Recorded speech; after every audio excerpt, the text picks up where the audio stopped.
Welcome to the annual ITV Racing Cheltenham podcast ahead of the 2020 festival. And boy, will we be pleased to see it come round. It's been so squelchy. We're all not shaking hands anymore, but bumping elbows. And hopefully everyone will be bumping elbows at Cheltenham on the Tuesday. We're recording this on the Friday evening, so please bear that in mind with running plans. And I'm joined by Ed Chamberlin, Hello, Natalie Green and Oli Bell. Hi, Rich. Hi. Richard. How are we all? Good? Excited? Goosebumps? Come on, tell me how you're feeling.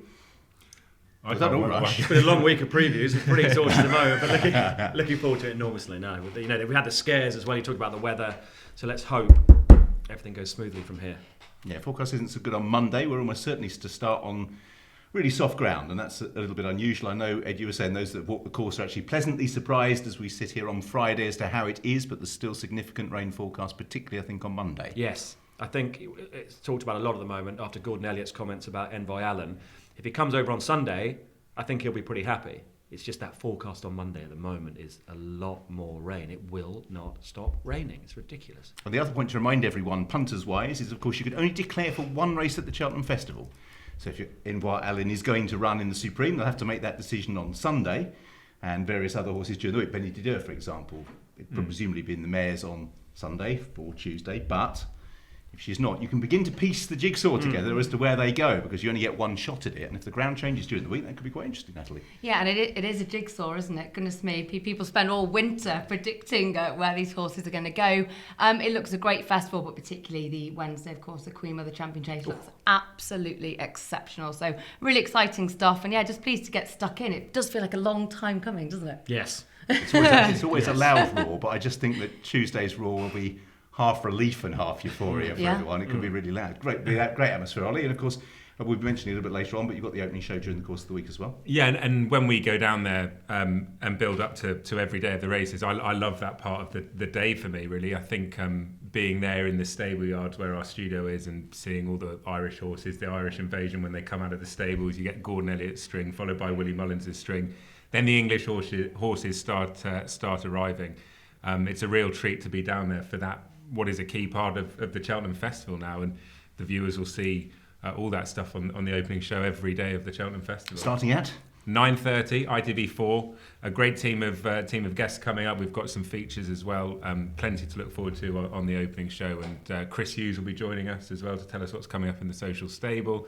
We'll have our reporters. We'll have jockey cams on some of the horses that are going out and stretching their legs in the morning. So we will take, hopefully, the viewers. They will very much feel like they are there on the morning of a Cheltenham Festival day. Okay, so it's time to get stuck into day one. We're going to start each day with the feature race and the Champion Hurdle. You've done lots of previews, you were saying it. The Champion Hurdle, everyone sits there, says, scratches their head, not a vintage renewal, but it could still be a good race, couldn't it? Listen, I don't think anyone would say it's a vintage renewal at the moment. Who knows what we'll be saying afterwards. But the fact is, it's a real good punting race. This is real. I think the punters will really enjoy that. I think you get races on ITV with the audience we have. The King George being the best example, high quality, 5 runners, when Thistlecrack came out. I thought it was a real turn-off for viewers. People who look in the paper and think, right, what I'm going to do? They're going to see this Champion Hurdle with all these runners and think, right, 5-1 the field. I think it'll probably be on the day. It's a terrific punting race if it's not a top quality race. And I've got golden rules at Cheltenham next week, Richard. I'm going to take on the horses that had hard races in the Dublin Racing Festival on that overwatered ground. And I'm afraid the speed horses that I did fancy with that weather forecast on Monday, I'm starting to get a bit wobbly about. Your Shishkins, your Epatants, these type horses, I just don't think it's going to suit. And in the Champion Hurdle, I think it's right for an upset. I'd be backing old warriors like Super Sunday, Call Me Lord, miles, and Call Me Keep Lord. the Faith. Yeah, they're my two. Okay. I got ridiculed. Bell was part of it. I got ridiculed tipping Call Me Lord this week. I didn't. I was laughed at. He's rated 160. He's He is the top rated horse. I didn't the really way, agree. by the time you've got the mare's allowance, Epiton comes out Yeah. better, but you're right, 160. Verdana Blue, I think. Super Sunday as well. Yeah, so, the Irish ratings, obviously, they might have been nudged up a couple had they come over. I got laughed at for Call Me Lord. I needed you there, Richard, to Well, stand with me. Well, it wasn't quite as good a bet as it looked earlier on before Sandown, wasn't it? It's getting back to the price. I'm back to that. But the simple fact is, none of Nicky's have run well in that race. They always disappoint. Even when Binocular scrambled home, Bouvier used to scramble home in that race. Yeah, he's not got a good record at all. No, I don't know whether Call Me Lord can quite go to the same place Binocular went to have things rectified, but at the same time, hopefully, he's Simon on there. Monier says At least he's very there, well. and at least he's in the race. The big names, obviously, Epatont. I mean, she was so impressive at the Christmas Hurdle, but she fluffed her lines at the festival 12 months ago. Dickie's adamant it's the flu jab that affected her, but you always like horses that run well at the festival in the past, and she was sent off 15-8 or something like that for the Mayor's Novice and blew out. Yeah, if there's people listening to this for the first time and they're getting into racing for the first time, festival form is key, and it's something that a lot of racing fans will know is one of the form lines to follow. I suppose conversely, if you have horses like Epitonti who, as you mentioned there, disappointed, then it has to be a concern for all that there were excuses given equine influenza and the jabs, etc., as you mentioned, Richard. For me, I'm concerned about the horses at the top of the market for a couple of reasons. Epiton was a winner of a handicap 2 starts ago, albeit that she was impressive. I know she was impressive in the Christmas hurdle, but she could be the star. I personally don't quite believe it with her yet. Pentland Hills, who's the second favourite, he's been beaten twice this year, including by Ballyandy, who's 4 times the price of him and has won a bumper 4th in his Supreme, 3rd in the Coral Cup, has got really good festival form. Not sure Pentland Hills on the ground. Honeysuckle won't run. Keyless Emery was a chaser. Honeysuckle, might not run. It was interesting that given that she was going for the mares, they still paid 570 quid to keep her in the champion. To take the easier option and go for the champion hurdle. It would be. Keyless Emery was a chaser 2 starts ago. Can he win a champion hurdle? So these horses at the top, I'm like Ed, I think you have to look at big prices in this race. I think there are a few at big prices. You tipped 4 the other night, so go on. Okay. And I actually made the point that I don't actually think it's that bad to have 3 or 4 at big prices on your side. I think that's mathematically probably quite sensible. Make it 6-1 to have 4 on your ticket, and I would have Ballyandy. Ballyandy. Now, who beat him at Cheltenham?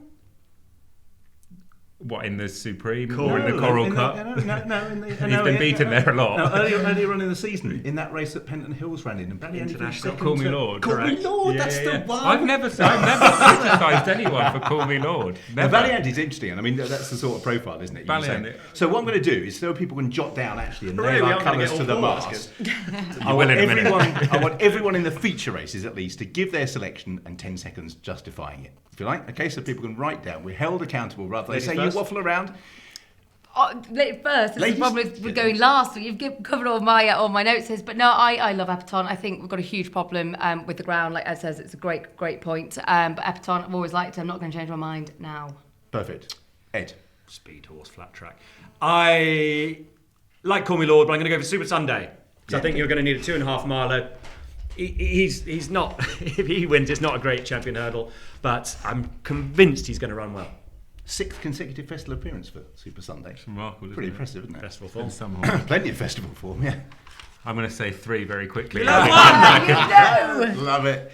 Ballyandy, cornerstone lad who's beat Bouvier at the start of the season, and Not So Sleepy, who I think could just make a stand and make cool. Okay, because of course he was severely inconvenienced at the start. At the start, Well, you can put a complete possible. line to it. I was at the start that day at Newbury. It was a non-event for him. And I'm sticking to Call Me Lord resolutely. You and I will be unbearable, Well, won't we? partly, to be honest, because I can't find anything better. Can I ask you a question? As a commentator, are you conscious of the fact with Call Me Lord, you don't want to overplay it and that type thing? Oh, you yeah, stay no. neutral type thing. No, I mean, it's so rare for one of mine to get involved in the finish that it's not normally a problem, to be honest. Ed. You can always notice his voice So- goes a little bit higher. It'll be a Jerry Hannon moment.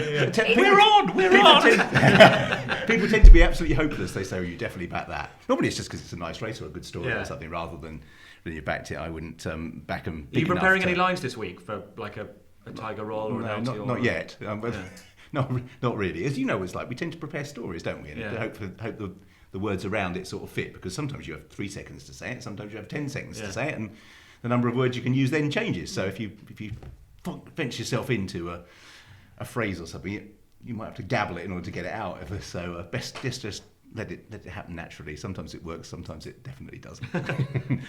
The other 2 races we're going to quickly cover on day 1 in depth is the Supreme. And again, the Rain, Envoy Allen, very short price for the Ballymore all week. But now the non-runner no bets in particular has led to Envoy Allen, as we sit here on Friday, being joint favourite with Shishkin and Asterion Forlange, who both of whom are in the same ownership. We're going to have to obviously guess whether Envoy Allen turns up, but we have to assume that he might. Would it be the right call in your mind? I don't think it would, personally. I think the Supreme will be more of a test to a certain extent for him, because I think he's a horse that likes to get into a rhythm. Do you remember when Faheen won the Neptune and horses like that, bowling along out in front? I can see Envoy Allen doing that in the Ballymore. I find it hard to see him being able to do it with as much ease in a Supreme. I think he'll always be in sixth gear in a Supreme, and in the Ballymore, I think he might be able to do things slightly more on his own terms. So for me, the Ballymore is probably the easier of the races for him to win, and probably the more suitable race in terms of tempo. I mean, that's certainly what the market's suggesting, because he's 6-4, 13-8 at the moment for the Ballymore, and he would be round about 3-1, probably short, and obviously if he ran. Might be a few qualms for the Irish banker for those that have backed him. Is he a banker in either race? I don't think he's a banker, but I think he's the Irish banker of the week, isn't he? You know, the ones who go to the previews and they all shout about one that's not going to get fantastic. In the Ballymore, it'd be a Sam Crow Denoli type moment again. I sense with the Irish that the on-course commentator will have a field day, won't they? If they make relentless progress on by Alan, the whole place will go nuts. They've all prepared lines for it. Natalie, what's your views on the Supreme? Yeah, Shishkin, real fast horse. Again, we've got to look at the ground, haven't we? It can be a massive problem. Asturian Phalange, I think this nice grey horse, I think the softer ground will play into the favour of Asturian Phalange. I think that is at quite a key point, actually. And sadly, we'll only know more the closer we get to it. But you have got a very, very fast horse, Shishkin. Of course, Envoy Allen, unbeaten 7 from 7. I do imagine the Ballymore, to be honest with you. I do agree that it'll go there, but so much to like. But yeah, Shishkin, like I say, plenty to like about that. If we can look at bigger prices. Look at all these notes under here. I mean, there's so many notes. Your writing's terrible. I know, it's awful. We promise not to read For the number someone that looks like a school teacher, I should definitely have slightly better handwriting. You're doing the marking. But yeah, so no ground for me. I think it is between the two. Shishkin on the slightly better ground, and then if the rain really does come, Asturian Phalange. Okay. One of the better stats that's been bandied around is this Shishkin Huntingdon stat. 120 runners or something. 128 runners since the last horse that prepped at Huntingdon went on to win at the Cheltenham Festival. 17 of them have got off less than 10-1. But if you go back, so it's Silver Jaro, the horse in question, I'm going to use that in tomorrow's opening. It's very good, yeah. It's good knowledge. But Best Mate and French Holly both prepped at Huntingdon before winning at the Cheltenham Festival as well. So I think the idea has been used a lot this week. It has. So It's one of the trawled out. That's why I thought I'd go and check what the last one actually was in 2008, I believe. But the point being, I suppose, that it's a flat speed track, as you were saying, Natalie, and soft ground at Cheltenham would represent a different test. And Nicky Henderson's horses, probably because they train on the all-weather surfaces most of the time, we always feel they aren't quite so well suited by cutting the ground.